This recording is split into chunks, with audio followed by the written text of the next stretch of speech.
Fun fact, I got neck deep into the Undertale fan for over 6 years before I played the game at all.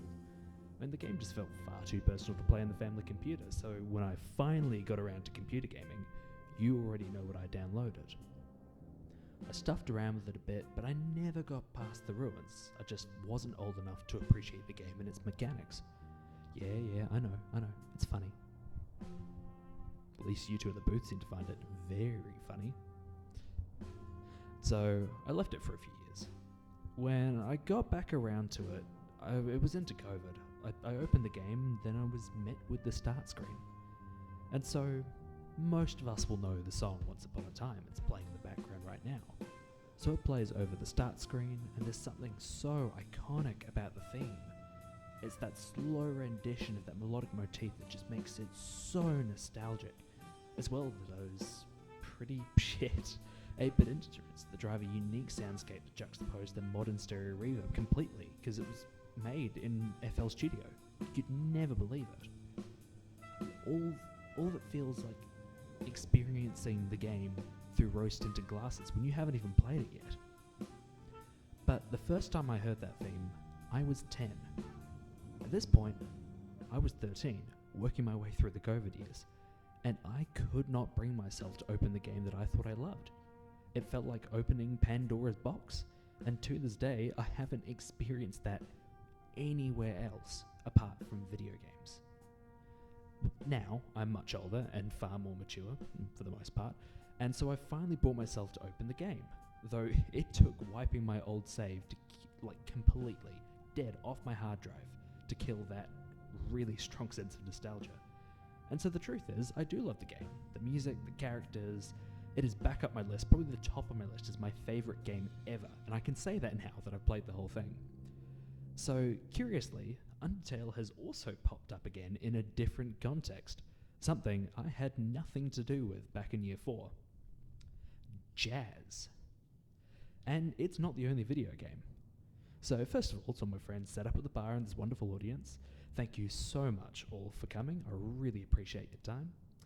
And so it's important to note that much of this performance will require you to focus on music and speech at the same time. Whenever I'm undertaking analysis on a song, it will play softly in the left speaker. And I will be speaking through the right speaker. Sorry to our friends at the side, you're going to get a whole lot of me. Now, another important question. Do we have the speakers around the right way? Great. Let's begin. 3, 4.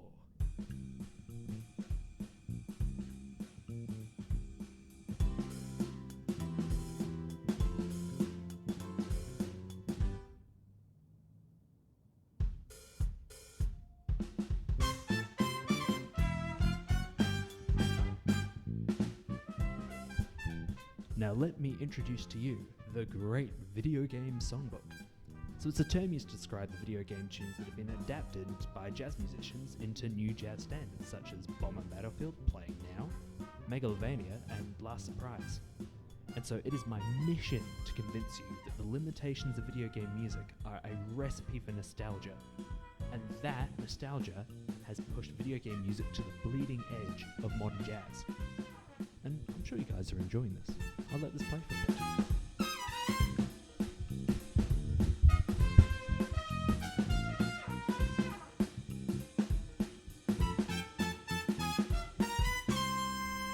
Let me pick up from my last save point.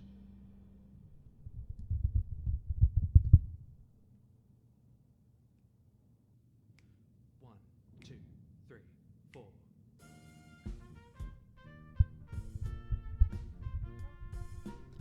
So, what makes Undertale music so nostalgic?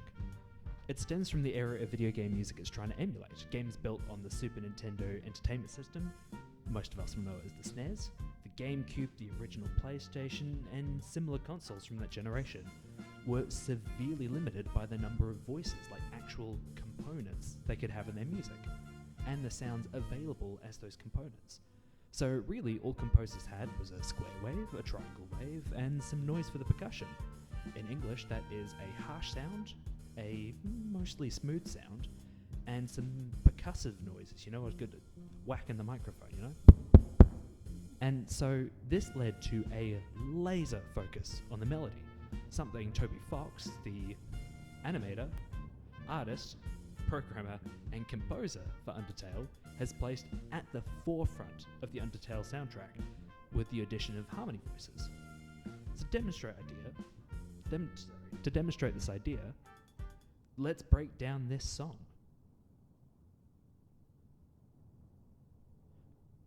1, 2, 3, 4. The melody is simple, memorable motif. And so the bass line is more dense than you'd expect and outlines the harmony of the phrase. And so the harmony is sparse and simple, using only fifths for the first bar, while the drums drive the song forward, filling the space that octave instruments and auxiliary percussion normally would. Now, why am I telling you this? We'll get there. Just a few more levels to go. Now, for those falling asleep on the couch next door, don't worry, won't be too much longer of the dense stuff, then we're back to the jazz and you can get back to enjoying some good music. So as of a few years ago, the way we think about music processing in the brain has completely changed.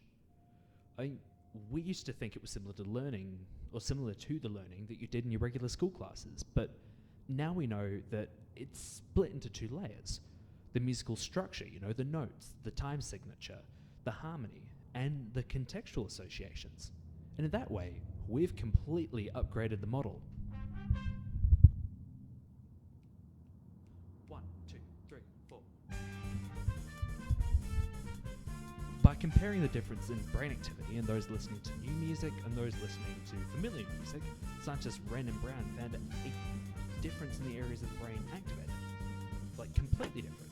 And they observed that the music memory is split into your pattern recognition, where's the chorus, where's the verse, what's the time signature, and the contextual association. So, who you are, what you were doing, why you were doing it. With pattern recognition working best with predictable, repeated harmony compared to, unique harmony, new songs. Now, what music can you think of that is simple, pattern-based, and filled with repeated motifs that make the music, to a degree, predictable? Spot on. Even now, you're hearing the way just a single melody can be molded into different moods and messages. And so we've gone from a relaxed dating track to an intense fight scene with a few rhythm changes to the bass and drums. And so that means our brains can move quickly through the pattern recognition, plotline, and straight onto the context. Put simply, when you play a game with music like Undertale, you are remembering where you played it, why you played it, how you felt when you played it, and who you were when you played it. As an absolute squad wipe to my theory, a comparison between brain activity during music listening and nostalgia demonstrates a strong correlation between the active areas of the brain in both situations. Look, just turn to your right, take a look at the booth. I've got Steve to go hang up a couple of pictures over there that demonstrate the difference. One from one study, one from the other. No. Not my right, your right. Yeah. Yeah, back corner, you're right. No, there we go. You'll see the two pictures in the booth, right? They're pretty similar, right? Pretty similar locations. And, by the way, I have some more tangible evidence for this as well. I'll put some testimonies I found while searching through the YouTube comments of the original Super Mario theme.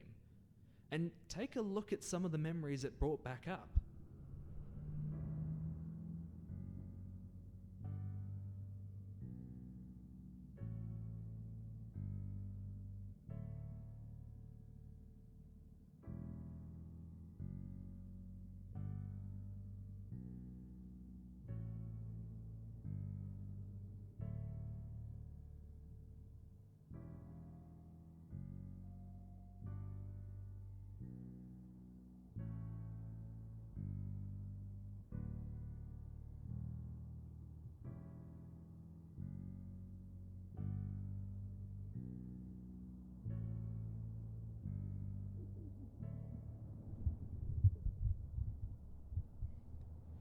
Now, I'll admit, that was a lot to drop on you guys in one go. And to be honest, it looks like my trumpet player's about to faint. So how about we take a quick break?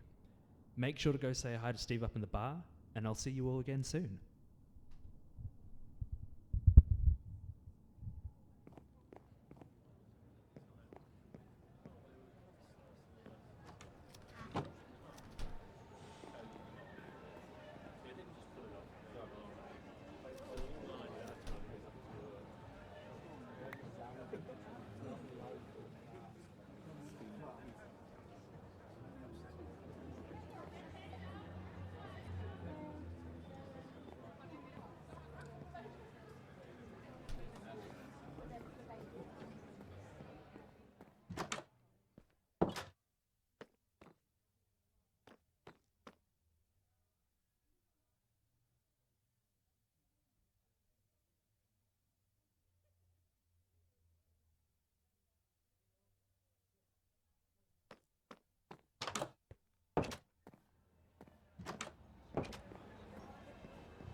So, welcome back everyone. I hope we all enjoyed the break.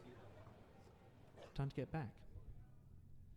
So, maybe this is why I felt so attached to Undertale. The second that music started playing, I was just instantly transported to my life with far fewer responsibilities, and my life neck deep in a nutty fandom. It was like opening up all the memories in one go. But, you might be asking, how the hell does this relate to jazz? Isn't that what this presentation's about?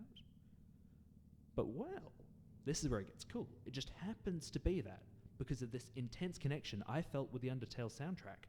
Megalovania, the song that plays when you fight Sans, was one of the first songs I really transcribed by ear. First on the trumpet, then the guitar, then the bass, then on the harmonica. Just kidding, guys. Oh. Looks like someone on the front was excited. Sorry about that. Don't have a harmonica with me. Wish I did. And look, it wasn't just me. In high school, I was surrounded by so many other musicians who were also quoting this track. Most out of nostalgia, some because of the meme. But either way, soon everyone could play Megalovania. We didn't realize it, but we had just learnt a new standard. And so that's a big statement to make, I know. So let me make another comparison.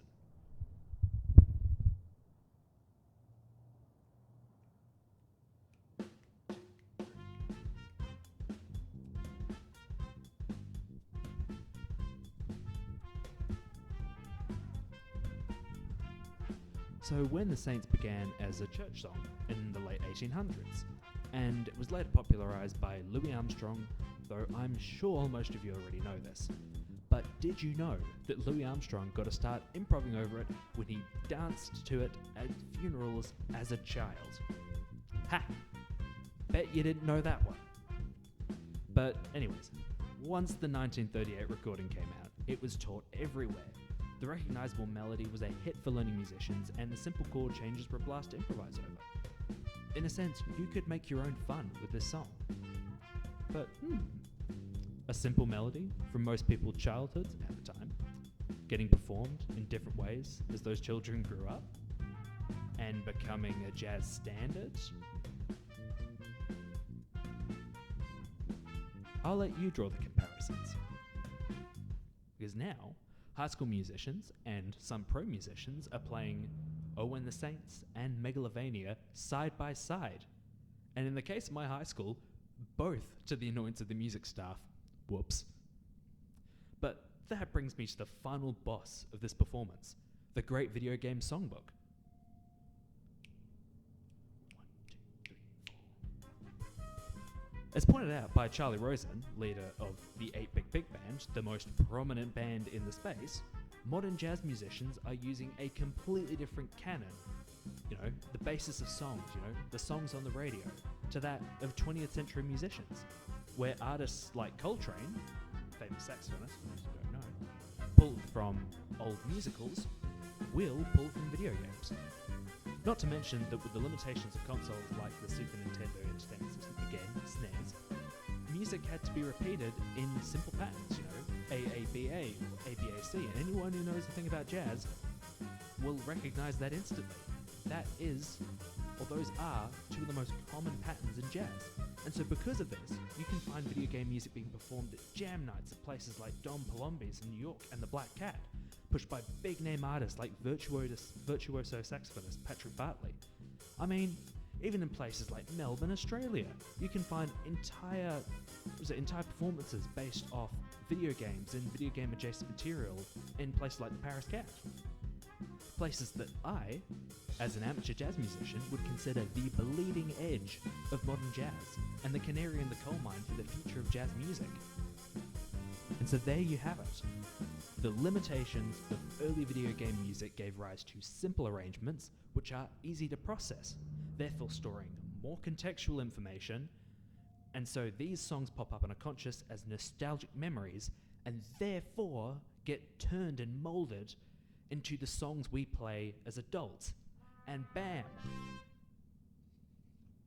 we have video game jazz standards, and I get to play my favourite music in an amateur jazz band. Look, now, officially, this is the end of my project too. So I hope you found it insightful, and I thank you very much for listening.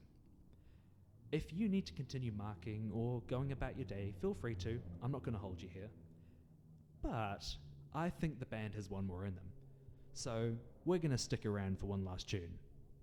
Ready, guys?